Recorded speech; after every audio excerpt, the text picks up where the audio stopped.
So we're now continuing the revelation of chapter 4, the Yoga of Knowledge. So I first wanted to just restate something of the relevance of this chapter in terms of the journey that the soul has been engaged in up to this point. We started with dejection. We came out of dejection with the discrimination, with the understanding there is something other than the life that we've lived. Even if this understanding was in the mental plane, it was the beginning of a setting of a trajectory, which then takes us into chapter 3, the Yoga of Action, where we begin to live by it. We begin to experiment with putting it into action and to making changes in our lives consistent with this discrimination that's come, which has taken us out of the ocean of dejection and is bringing us some relief, some peace, some quietude, some sense of connection and purpose, which wasn't there before. And the more our actions are aligned with this movement, the more quickly we're reinforced in that striving, in that endeavor. What then happens is the quality of what you are seeking begins to be revealed to you in an indescribable way. It's as if you connect to that which is seeking. At the same time, you're seeking that. You get in touch with something within yourself, and this is the beginning of the Yoga of Knowledge. Knowledge does not begin until there's some radiance or some contact with that inexpressible, inexplicable quality of self or being, of the soul, that you can access in some way, either in the expansiveness of your awareness in the mental plane or in your heart or body, a sense of peace or connection that nourishes you, that gives you strength and direction. Something, some touch, some access to, some point of contact, as fleeting as it may be. When this becomes more prevalent, then the motive gets stronger and the actions become more effective and they become more directional, instinctively, intuitively, without really understanding why. We just get pulled to some things and pushed away from other things. We get drawn towards that which brings more of that which we're now in contact with, and less attracted to that which is contrary to that. So, some of the symptoms is you're no longer interested in going to bars or talking to people about sports or watching TV all night long or doing just video games all the time. There's something that just gets to say, okay, enough. There's a dissatisfaction that starts increasing with these things. And they no longer bring you the fulfillment that they did before, because something else is calling you. Something else is pulling you. At the same time, you're leaving behind some of the old things that were important to you. So it's not, all this may be going on below the surface. It may not be fully articulated, and this can be a very long time. From when one comes out of dejection and begins to try to live a yoga of action, a right action. You start reading spiritual books, you start going to seminars, you start developing yourself, and then this sense of value becomes more poignant for you. This is what the Yoga of Action is pointing to. It's pointing to that in us which can recognize what is soul, or in the direction of the state of soul, or that which we're in contact with, and that which is not. So it's effectively the same as chapter 2 in that we're being able to be more effectively capable of discriminating what is real and what is not real. what is true and what's not true. But without really thinking it in our mind necessarily, because there's kind of an innate dissatisfaction at this stage, an innate uncomfortableness with your life as it is. And that is what's pushing you in part to keep seeking, to keep looking. And these contacts begin to accumulate. It's as if every time you make contact with that which you are, it's like you accumulate a certain strength, a certain reservoir of contacting. And that becomes more and more yours, more and more available to you. For example, you'll take up meditation, and you'll find yourself, first time meditation, all you're doing is sitting there in your thoughts, and you're just irritated and dissatisfied, and wish you could be someplace else but where you are. And then when it's over, you're not sure if you'll come back, but you come back, and the next time you sit, something's happening. You don't know what it is. So then you come back again, and then something starts opening up for you, and you find some quietude as the thoughts aren't so noisy, and there's some peace and quietude coming, and there's this sense of value. So you become motivated. That's you're building your reservoir of truth. You're collecting this capacity to continue to go forward. This is what the yoga of knowledge is about. It's about acquiring contact, connection, awareness of that which is bringing you nurturance, bringing you a sense of purpose and fulfillment.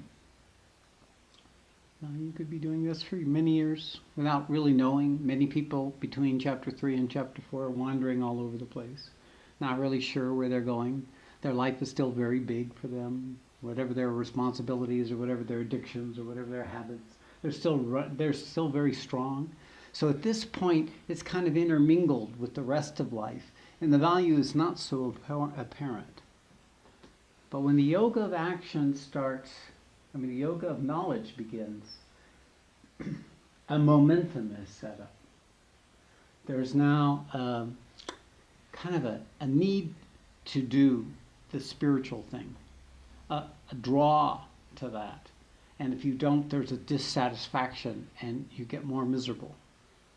So it becomes more important. It takes on more values. It moves up the list of priorities from, right after tennis or yoga, up to, above watching TV, which takes a long time in our culture, or playing video games. And slowly the importance of this making contact becomes important to us. So at this point, the Gita is pointing to both the fact that knowledge is a slow process of revelation, of showing, of unfolding. And it comes because of the previous sacrifice and effort that we've been wittingly or unwittingly doing that's taking us towards the truth. We become more effective and more capable of doing it. So we talked of these things in the first part of our revelation of chapter 4. The nature, the qualities of one who comes to this state where knowledge is now dominant. So, in fact, many souls don't have that surety or purpose or clarity as it's revealed here that these symptoms would become automatic, but something like this starts showing up, which is less attachment to the outcome of action. There's more satisfaction in just being where you are. There's more moments of quietude without any purpose or direction that are themselves more fulfilling. There's this moving away from that field of endless doing, getting, avoiding, seeking, all that, and there's this quieting that's occurring. This is a symptom that we are moving into relationship with our soul, and it automatically has this effect on our life. So these are all symptoms. A person has a subdued mind, free from desire, giving up possessions of sense enjoyment. It's this, if they start falling away naturally. This is the point. Prior, you're working. Now it's starting to be natural, but this process of making it natural is what this chapter actually specifically points to in this section we're going to review. Because this act of sacrifice, this act of changing the old way we've been living based on our inclinations, on our impulses and our habits and our environment and the people and the things we've gathered around us, this what we've done up to now has set the base for a more purposeful form, a more effective form of sacrifice, a more intentional form of sacrifice. This is the beginning of what we call spiritual practices. This is the beginning of conscious effort for the purpose of dismantling our habitual old ways and strengthening the new ways of being connected with the truth of our being, the truth of the self, the truth of the soul.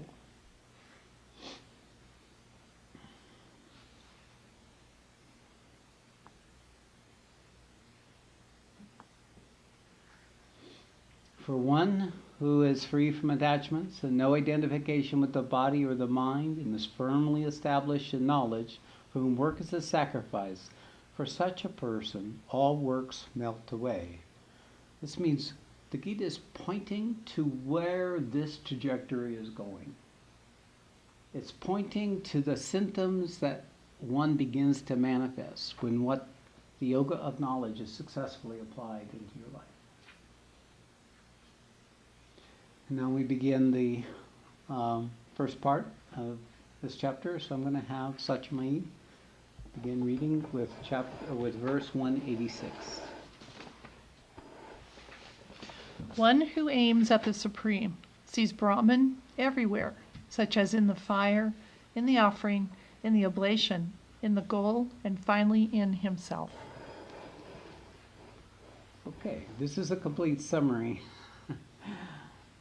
Basically, one who aims at the Supreme, the truth of ourself, the truth of the soul, when you have a purpose, when this purpose begins to take shape, when it becomes important, I call it your trajectory.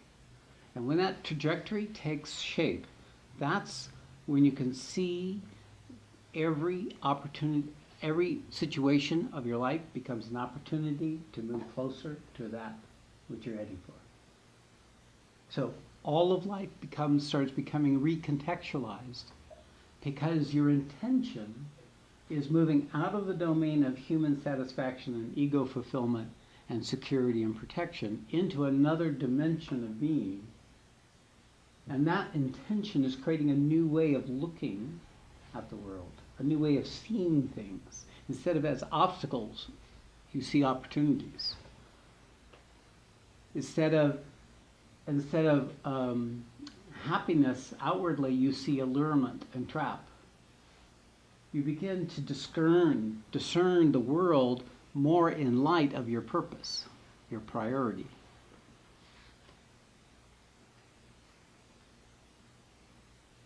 You begin to see what we call the Brahman everywhere, and eventually within yourself. You see, this is a very important point. We are the Supreme Being. We are all the Supreme Being. And what the Supreme looks like in this dimension is like nothing. When I was a kid, we used to play with paper mache. We'd blow up a balloon, tie it off, and begin with paste and strips of newspaper to coat the balloon. And after we coated the balloon with enough strips of paper and we left it overnight, it became solid and we could pop the balloon and it held its shape. Now all along what was in there was this void. Mm-hmm. So we could keep adding strips of paper and we could make it into a giraffe or an elephant or an ant or mom or dad or a dog. But it started from this void. And the void is always there. Well, the Brahman, the truth, the soul, in this dimension will look like. As a matter of fact, it will feel like a void at first. But what allows for the void, in the case of a paper mache balloon, it's a piece of air that's trapped inside this paper mache bubble. Even though it's surrounded by air everywhere, it's trapped inside. And if that shell had a personality and had ideas and memories, then it would be able to be interested in other things outside of itself that had some reflection of what it was. Some was also wearing a same kind of cloak you're wearing without knowing that's what you're looking for. You're looking for to contact to the essential quality in them because you suspect it's in you, but you have no way of referencing, no way of finding it, no way of knowing it. So you look outward. And when you look outward, you see trees and plants and grasses, and they're all paper mache creations. And they're all animated by this hollow principle, this parent emptiness, which is the supreme being, which is the truth of who you are, which is the soul. So at first it may seem at this stage that what you see is a glorious radiance, beauty, harmony, in sound, in sight. And there's this moving into relationship to that radiant quality that you're now seeing, which is nothing other than the very thing that's seeing it, cloaked in the same kind of paper mache creation, thinking it's the paper mache creation, adding to it, modifying it, dressing it up, changing its colors, making sure it looks good in the mirror. So what yoga of knowledge is about finding this quality within yourself, being able to know that. And this knowing of that is very different than the paper mache world. It has a whole different character and quality. So there's no reference point, what it is you're knowing in the paper mache mind, the paper mache vital, the paper mache personality. So this process of being able to connect to that which is animating you and animating everything else may at first seem either outward you see it before you find it inward, or first you find it inward and then you see it outward. This is what this verse is pointing to. Okay, now we get into the work.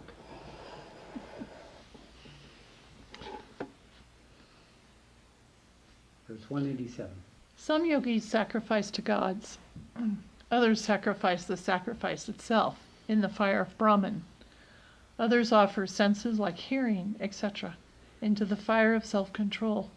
Still others offer sound and other objects of the senses in the fire of senses. All the functions of the senses and other vital airs are offered as sacrifice in the fire of yoga by way of self-control, by those whose vision is kindled by the fire of knowledge. These are the sacrifices. So now we're taking the principle of sacrifice, which is really offering. That was revealed in chapter 3, and now we're beginning to apply it directly into our own perception, our own values, our own issues. We're beginning to, the sacrifice that are now coming in is we beginning to come forward and become conscious of the paper mache person that we're living. And it is this sacrificing, is this peeling off all these accumulated layers of newspaper, story and beliefs and memories and habits. That's the sacrificing. Because those things, right, without that sacrifice, are what lives us. They're what wakes us up in the morning, what has us eat certain food, what digests our food, which breathes the air. It's just the machine. It's just the paper mache vehicle. It's the human form that is animated and has its own purpose to perpetuate itself, to survive and to succeed. Has nothing to do with you, the occupying consciousness. So we are otherwise taking actions based on our predilections and our preferences and our repulsions and our ideas and our desires and our beliefs. So here we're becoming aware of those things. We're beginning to notice that what we hear is not necessarily true. That when someone says something negative and we react to the negativity, we have a choice in not reacting. It's the beginning of us reclaiming or bringing forward the innate authority that the soul actually has, even over the papier-mâché world, even over the world of mind and body and vital. We're beginning to come forward and lay claim to all of it by this act of controlling it, by regulating it, by managing it, by not believing it, by not being sucked into the habit of our reaction patterns and our desires and wants and cravings and infatuations. We begin to withdraw our consent to go there, and that effort, that is when we begin to bring who we truly are into that particular part of ourselves. Without this self-control, the papier-mâché rules and your ability to go forward is limited because the papier-mâché person just wants to keep adding layers to its papier-mâché self so it can be more solid, more real, more significant, more important, so it can protect itself from being diminished and made small or being broken or burned. So it'll keep accumulating more and more karma, more and more of the same, to somehow try to preserve the fact that it's real, even though in the middle of it it's empty. So we begin to withdraw our consent to continue that papier-mâchéing.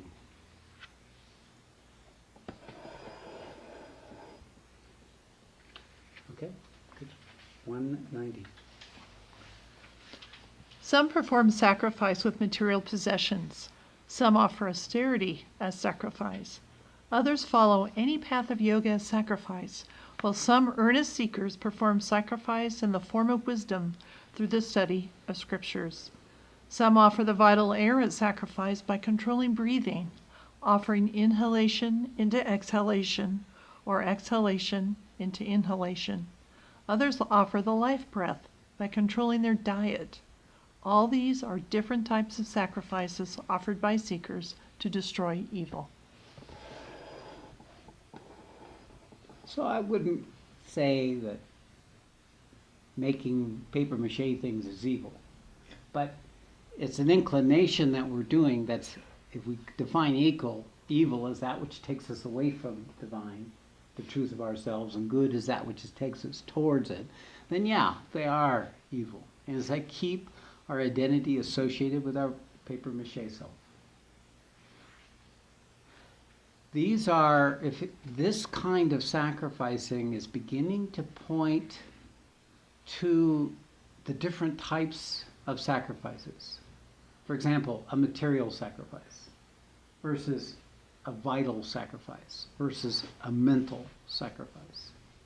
So in the Vedic tradition, there's a lot of offering of food and offering of flowers and offering of milk, and all this is it's a material sacrifice. For us, it might be giving away some of our money or letting go of our possessions or thinning out all the things that we have accumulated to simplify.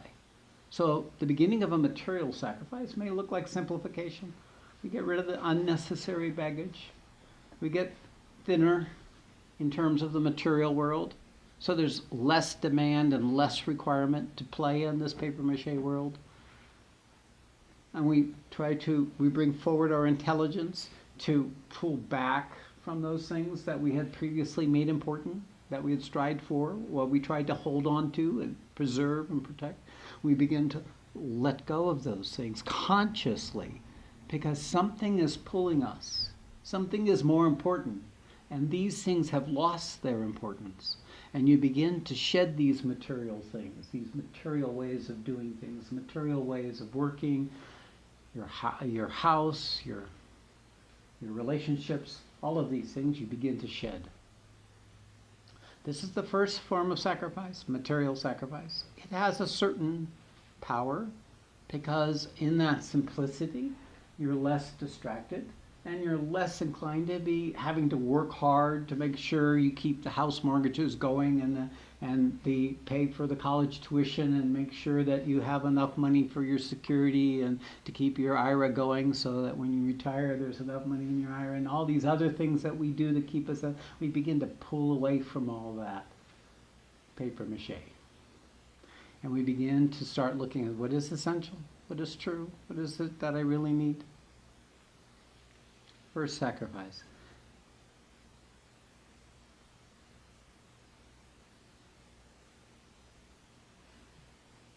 The second sacrifice is this self-control we talked about with the vital, with your activity, with the drives. Instead of letting our mood run us one way or another, instead of this endless shopping, endless playing on the computer, endless doing the video game, endless looking to talk to other people and to share your latest gossip and that unconscious, impulsive chatter.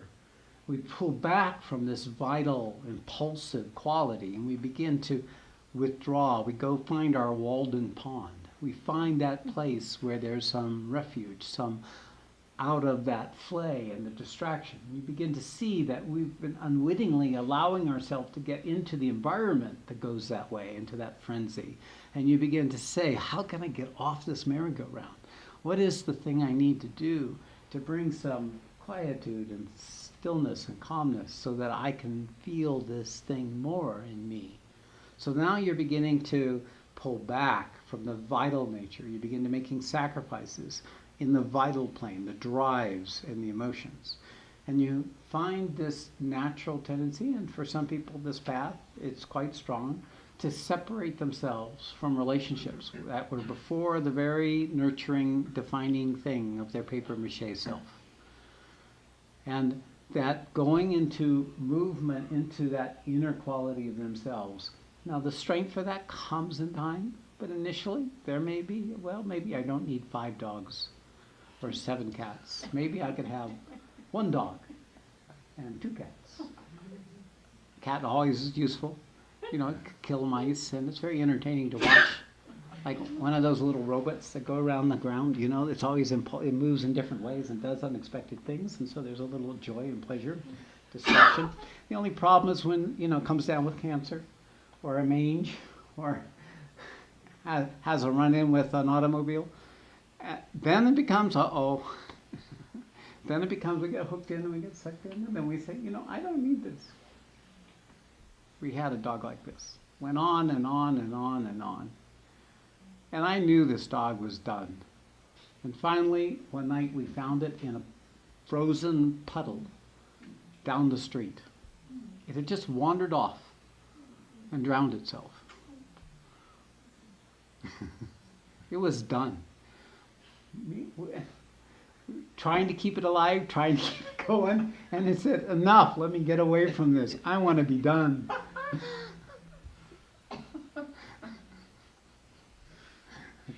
So sometimes these things happen spontaneously, and sometimes we actually make the sacrifice to speed it up a little. Speed up the process.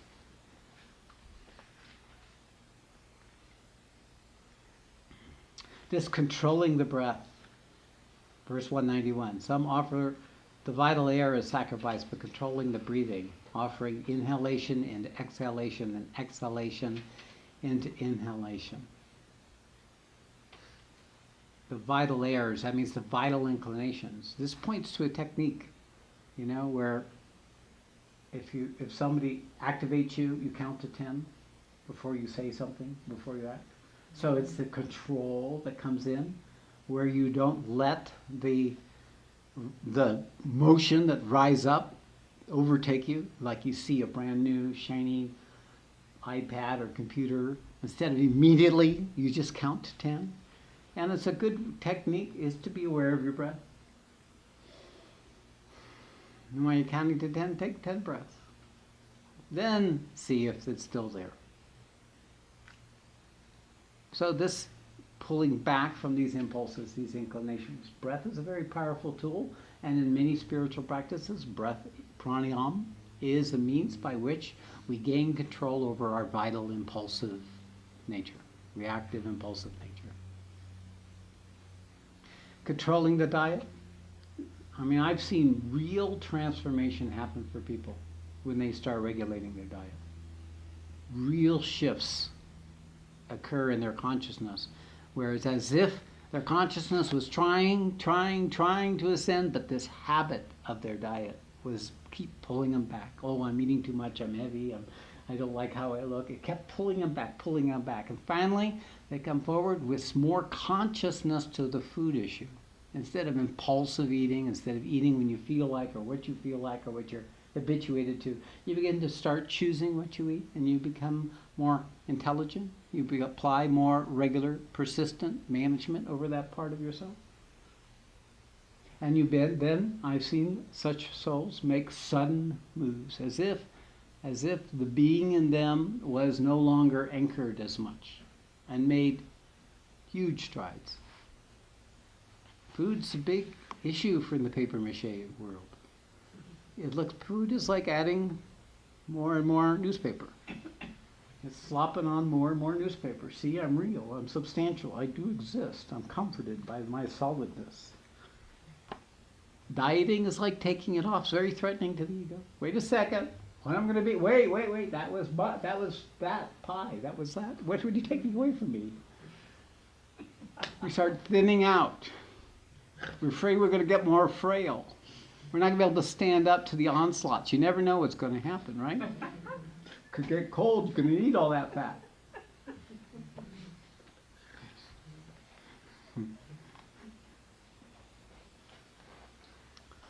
Okay, let's continue. Verse 193. Yogis who enjoy the benefits of this world after performing sacrifices attain to the eternal state.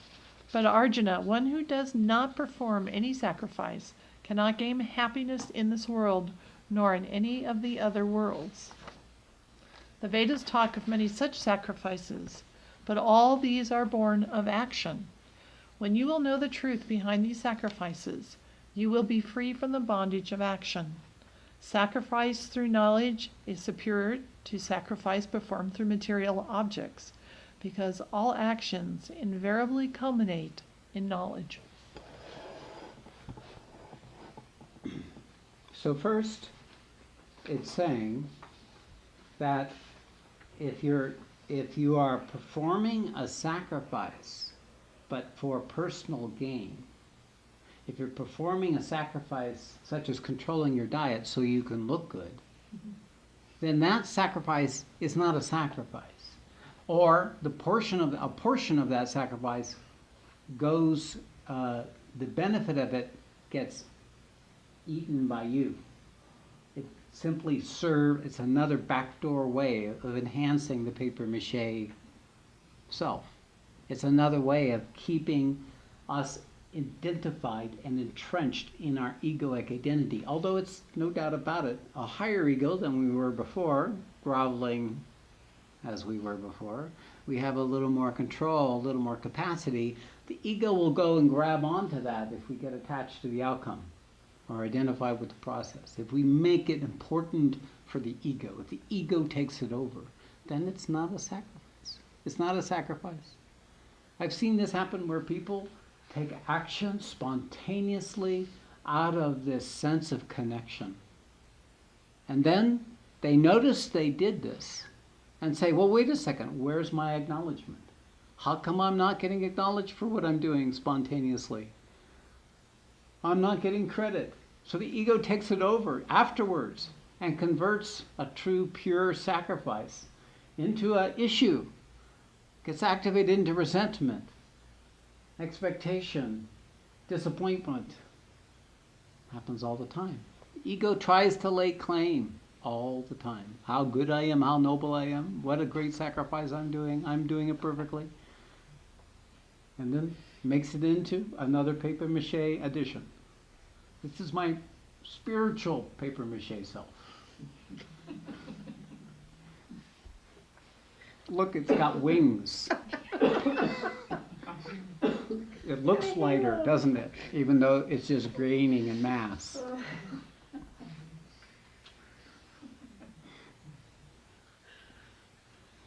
It's not real sacrifice. And what happens is nothing changes. The sacrifice loses its value. You keep perpetuating the status quo or making it worse unwittingly, veiling you from the soul in a new way, veiling you from the truth of who you are in a new way, reinforcing the old patterns of the old ego without even knowing you're doing it. This is why it's a catch-22. Unless you're there, you can't perform sacrifice perfectly, and you can't get there without perfectly performing sacrifices. So you can't win for losing, right? So this is the paradox. The paradox is you take the action with no certainty that it's going to produce the result. You detach yourself from the effort.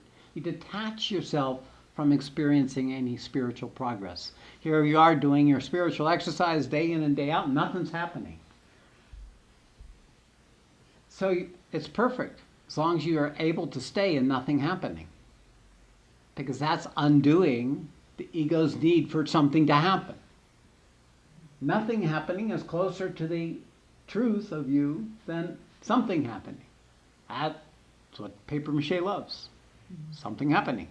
More paper mache, more newspaper, more paste. Come on, give it to me. That means I'm real, I'm here, I'm existing, and things are happening, I'm upset, and I'm struggling, and I've got this thing going on, and they're doing that to me, and this is happening, and that's what paper mache world love.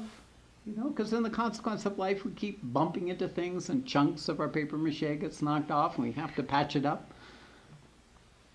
We get the strategy of how we can go forward and recover, right? To recover, what are we recovering? We're recovering our paper mache self. What are we going back to? What are we running away back? We're running away from the spiritual path back to. We're going back to our giving the paste and staring the newspaper into pieces and adding parts to it. It's like building puzzles, which just keeps us busy and distracted from the fact that we're totally believing we're this paper mache thing, which is temporary, which is not going to last very long. All you need is a strong wind or a kid on a tricycle, and you could be wiped out.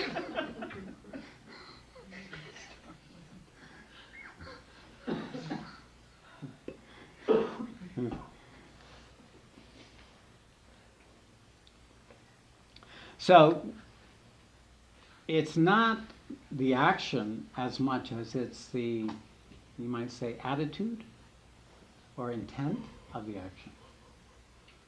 If the actions at this point, the intent is to be undone. It means the intent is to diminish our ego, is to diminish the way we have assumed we are and the world is on every plane, materially, vitally, in our relations, in our ideas, in our beliefs, in our opinions, in our judgments, in our priorities, in our values, in what we strive for, what we seek. We're diminishing the habit of our separative identity. When we become attentive to that, then every failure is progress. Every loss is progress. Every defeat is progress. Every vulnerability is progress. We are beginning to move into that which we never wanted to experience. That's the advantage of paper mache. It masks all kinds, stays in place because we're avoiding all kinds of experiences. Each layer of paper mache that we accumulated goes both negatively and positively. The next layer hides it. So in the unraveling of ourself,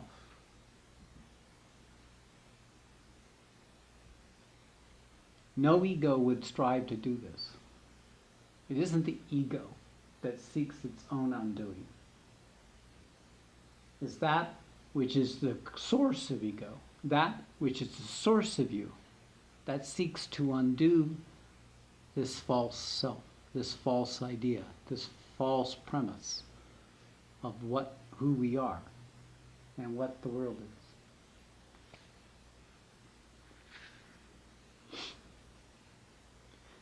Sacrifice through knowledge is superior to sacrifice performed through material objects because all actions inevitably culminate in knowledge.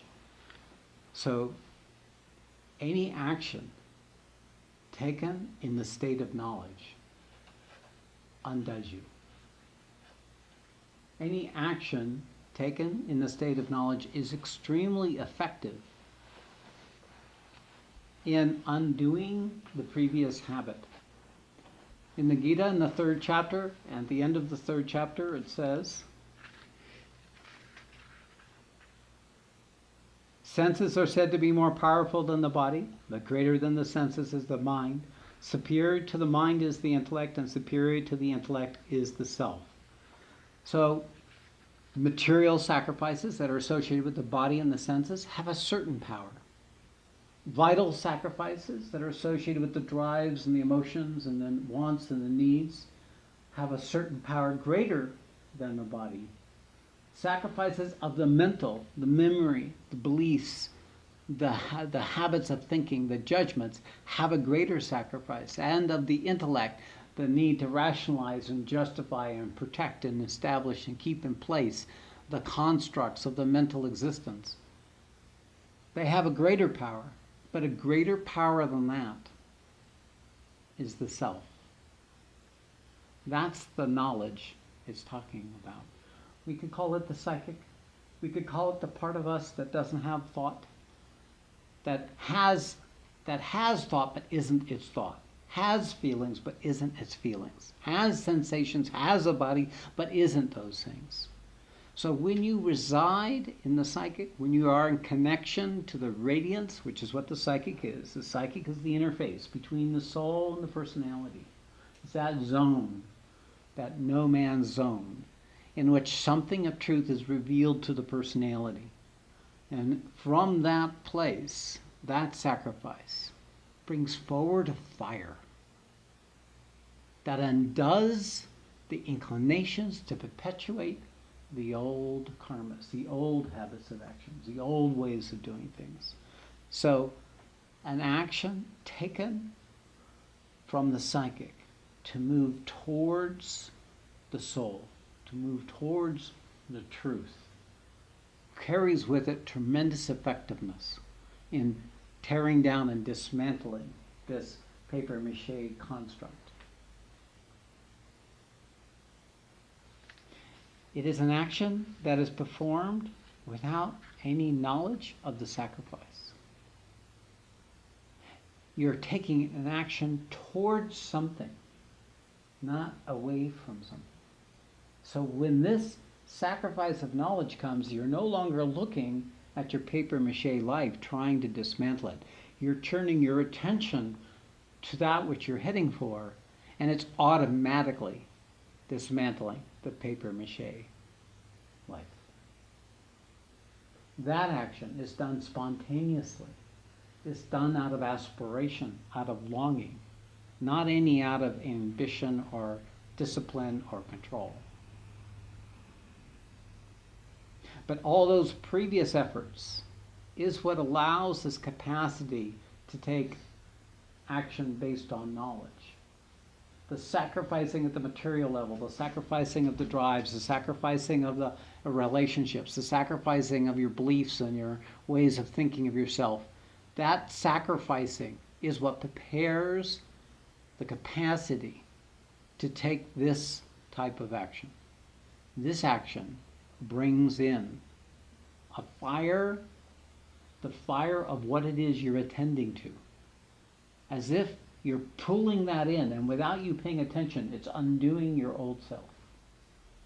And it burns all types of karma on itself. So when it comes to this point, there is this spontaneous combustion, right? It's suddenly the log that was rolled up against the fire was smoldering and putting off steam and drying out, finally begins to ignite. It begins to burn. This burning process, this is the fire, and it becomes more and more consumable. The fire grows in strength and depth and intensity. the more it burns.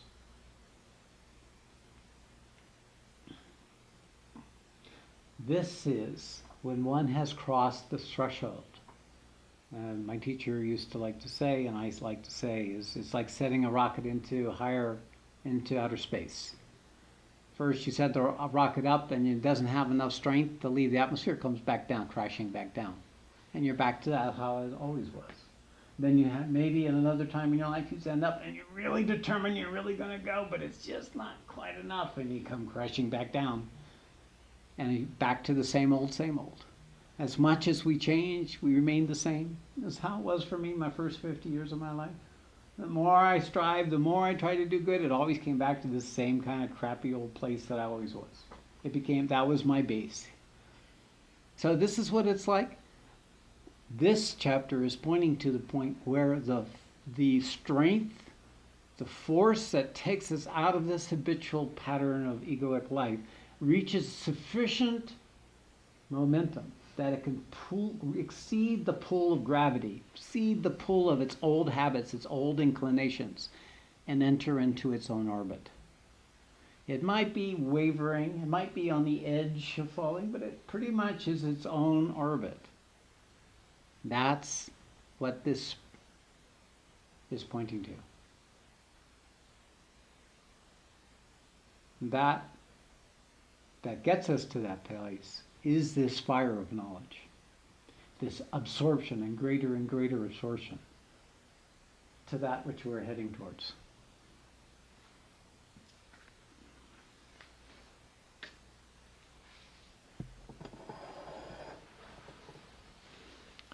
Know this knowledge from the enlightened masters.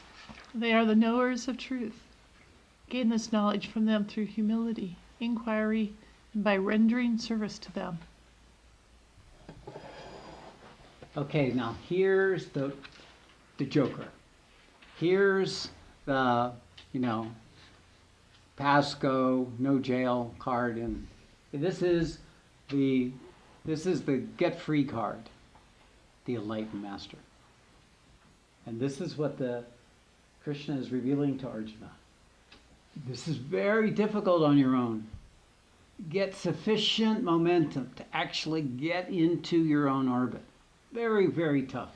Many failures, many efforts. And even then there's no assurance. What always happens, in fact, is that when with our effort we get to a certain point where we're almost able to make it, then a being shows up in our life that is able to augment our capacity to be connected to that fire. They bring the fire in them, which is already fully animated, and it's transmitted to you, and your own fire, your own passion, your own longing, your own need to reach this state is strengthened, and you find yourself able to come to this sustainable relationship with the truth of yourself. This is the role of the guru. This is the role of the enlightened master. Now, what is an enlightened master? A enlightened master may have a papier-mâché body, but they're not the papier-mâché body. They are the universe, everything else. They are the air occupying a space for you, for the purpose of you being able to find that same thing in yourself. And the creation was designed this way, that this help would come in to help all souls who through their effort have earned enough benefit that such a grace could be made available to them and take over where they couldn't, to make this complete of the journey. And it's saying, when you have found such an enlightened master, when you have found someone who knows the truth, there are 3 ways to get this benefit. Through humility, which means you don't come with arrogance, you don't come with complaint, you don't come, how come you're not doing this for me, and how come I have to work, and how come I don't? And no, you come with this appreciation, this receptivity, with this openness, this humbleness, an empty cup, not a full cup. The more empty the cup is, the more you'll get. Humility is receptivity. Humility is the thinning of the paper mache self such that its combustion is likely.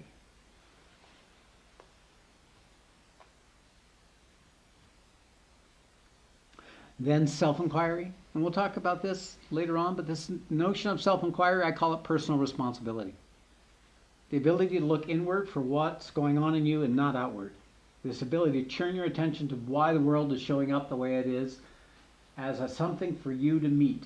And instead of get rid of this and fix that and get this outwardly, we begin to become what is me that's pulled to that. What in me is repulsed by that.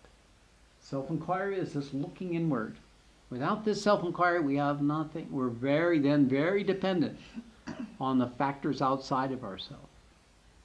In self-inquiry, we learn to be dependent. We learn to rest on those things within ourselves, those pieces of wisdoms and realizations and understandings and experiences that guide us through the journey. And you're able then, in that place of personal responsibility, to use the enlightened being, but not for the ego's purpose, but for your own undoing. Remembering always that it's a sacrifice, that it's an undoing. So you're not going to get anything out of it outwardly. It's all going to be inward. But it may look like nothing is happening. It may look awful at times. Your job in self-inquiry is that recognition of the failure of fleeing, the failure to try to run away from something. Because wherever you go, there it is, waiting to show up in another relationship, another circumstance, another job, another cycle. You come to this capacity to be able to stay put with your process, to stay with, to be with, and in the process strengthen that very capacity of yourself that is not identified with the paper mache life or the paper mache structures. And the last is service. To the Light Master, service could be whatever the Light Master needs, whatever the mission needs. The more you serve that, the Master's work, the more you serve the enlightened being work, the more you benefit from the result of his work. Because an enlightened being is automatically in sacrifice continuously. But he has no need for any of the benefit of sacrifice. He's already empty. So where does it go? It goes to those who are assisting him in the sacrifice. The benefit comes to those who are assisting in the sacrifice. It may not look like benefit, by the way. It may look like a lot of work or a lot of crap or bad energy. It might look like all kinds of things. But when you're in service with the spiritual master, your sacrifice has the tremendous effectiveness, because you're tapping into a rocket and you're hanging on to that rocket with a cord, and that rocket is taking you way beyond Earth orbit. Some people want to let go when they exceed Earth orbit, but the Light Master is not bound by Earth, solar systems, suns, galaxies, universes. So you go as far as you can hang on. The service, these three things, humility, self-inquiry, and service, service. These are very powerful tools to get you quickly to that which at this stage is burning within yourself already. A piece of the sun is ignited in you, and all it wants to do is merge in the sun. It's just looking a way of getting back home. You want to do it before the paper mache thing disappears? It'll burn and it'll be consumed from the inside out until it's just a thin veneer. Maybe paste, when it gets hot enough, becomes a thin shell, transparent shell. That's kind of what happens when the fire within burns bright enough that the paper mache, there's still a thin veneer that somehow remains intact despite the 3,000 degrees Fahrenheit temperatures. And that's what knows of its own enlightenment. That's what knows that it's merging with the sun. That's the drop becoming aware or being aware, that is now merged with the ocean. It's the remnant of having once been a paper mache puppet, and now you're free. But something of the paper mache puppet's still there. Talking, walking, acting, doing things. But it's very superficial, very shallow. But if it wasn't for that, there'd be no enlightened master for you. Okay, continue.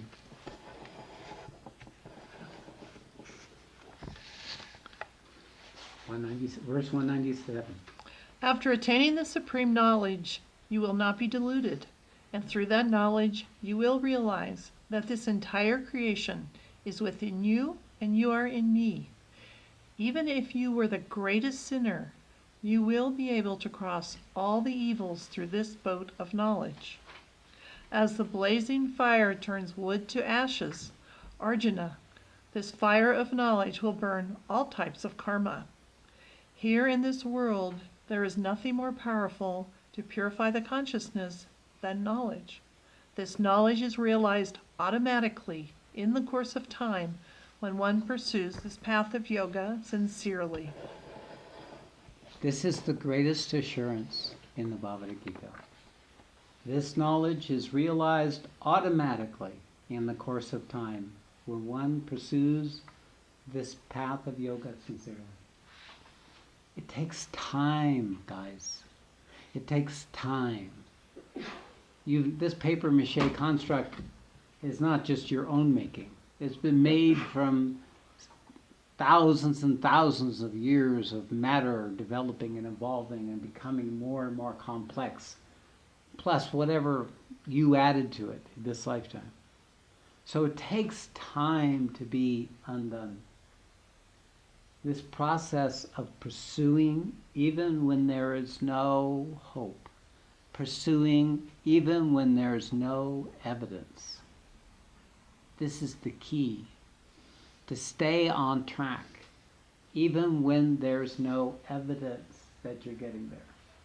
Because the thing that's looking for evidence is being undone, and it has no way of registering evidence in its paper mache mind of the truth of itself, because paper mache mind only keeps track of paper mache things. So when you're in truth, there's nothing, no place for it to reside initially, to be remembered, because it's a complete different paradigm than what has paper mache exist. So this is preparing your understanding for the recognition that through persistent effort, without attachment to any outcome, even when there is no evidence, and maybe even contrary evidence, is the secret to the full transformation, the full realization. This knowledge can be acquired by one who has faith and devotion, follows self-control, and pursues the path of yoga diligently. When one realizes this knowledge, one immediately attains supreme peace. One who lacks the capacity for discrimination, is devoid of faith, and is assailed by doubts, is destined to be doomed in this path. For the doubting soul there is no hope nor happiness in this world, nor in the world beyond. Arjuna, actions do not bind him who has renounced action through yoga, whose doubts are destroyed by knowledge, and who is established in the self.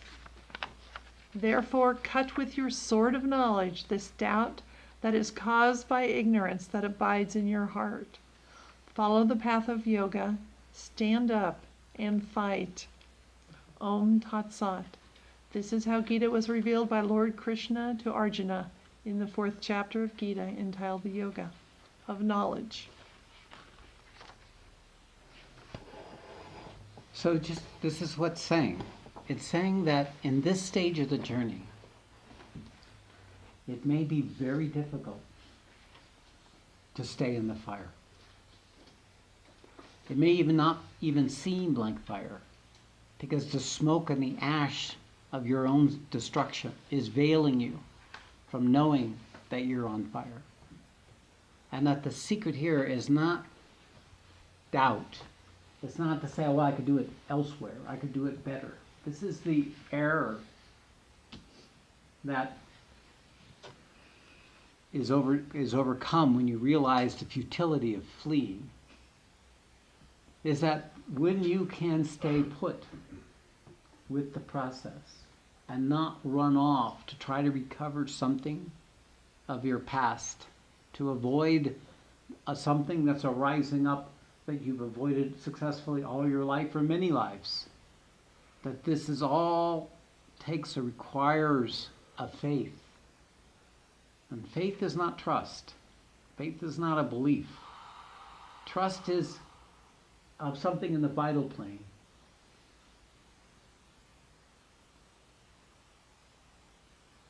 Strange noise. Belief is in the mental plane, but faith comes from the being. Faith comes from the soul. So faith is that which keeps us on the track of the trajectory. Without faith, we cannot endure this process. So doubt is your enemy. This isn't doing it. This isn't working. This isn't what's needed. This isn't for me. This is the wrong teacher. This is the wrong group. That doubt will seek. The ego will come up very fiercely, and it will seek to destroy further progress. It'll be the ego that will seek to collapse, although the collapse may not seem apparent at first, the progress you have made to date.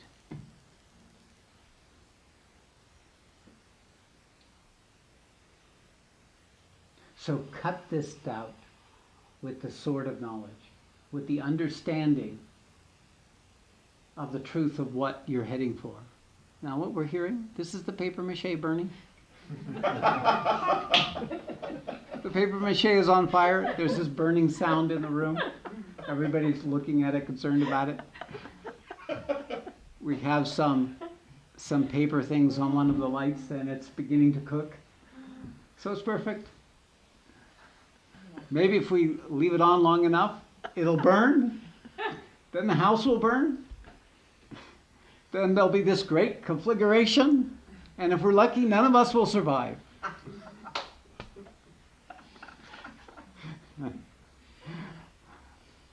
It's hard to know what it is you're heading for at this stage of the journey.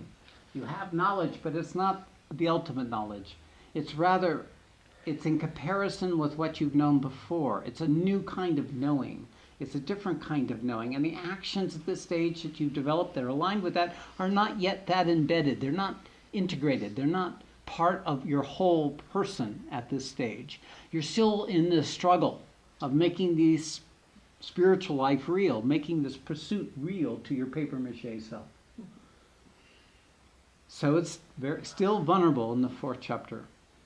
This leads us to the entry point to the next chapter, which will be the yoga of renunciation. And then that will be telling us another stage of this same process that we're going through.